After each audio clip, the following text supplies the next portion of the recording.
Side है ये। नमस्कार, आप देख रहे हैं बिहार लाइव न्यूज एक्सप्रेस और हम अभी गेहुआ बीघा में हैं।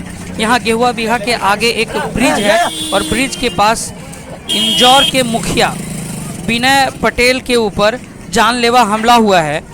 यहाँ पर कुछ अज्ञात लोग जो बाइक से आ रहे थे उन पर हमला किए हैं और गोली मारने की नाकाम कोशिश रही है यहाँ पे। हालांकि गोली उनको छूकर गले से निकल गई है, ऐसा यहाँ के चश्मदीद बता रहे हैं। और उनके साथ उनका भांजा था जिसके जांघ में गोली लगी है और अभी उन दोनों को अस्पताल में भेज दिया गया है इलाज के लिए। आइए जानते हैं यहाँ के चश्मदीद से कि इस घटना को कैसे अंजाम दिया गया और क्या हुआ। जी के हल्का कब्जी से लगा। हाँ, स्क्रैच कर गया वो तो आधी शीशा से। मुखिया जी के भगीना के गोली लग गया। कहाँ के मुखिया थे? खैरा के इंजोर पंचायत के लिए। अच्छा, अब कहाँ पे ये?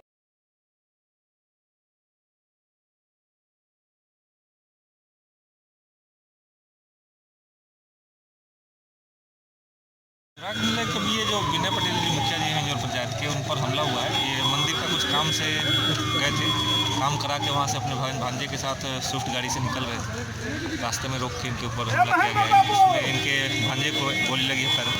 फिलहाल खतरे से बाहर है, पटना इलाज के लिए भेजा गया। अभी कुछ संदिग्ध लोग हैं, गिरफ्तारी के बारे में भी कंफर्म करना ठीक नहीं होगा, अभी जल्दीबाजी होगा।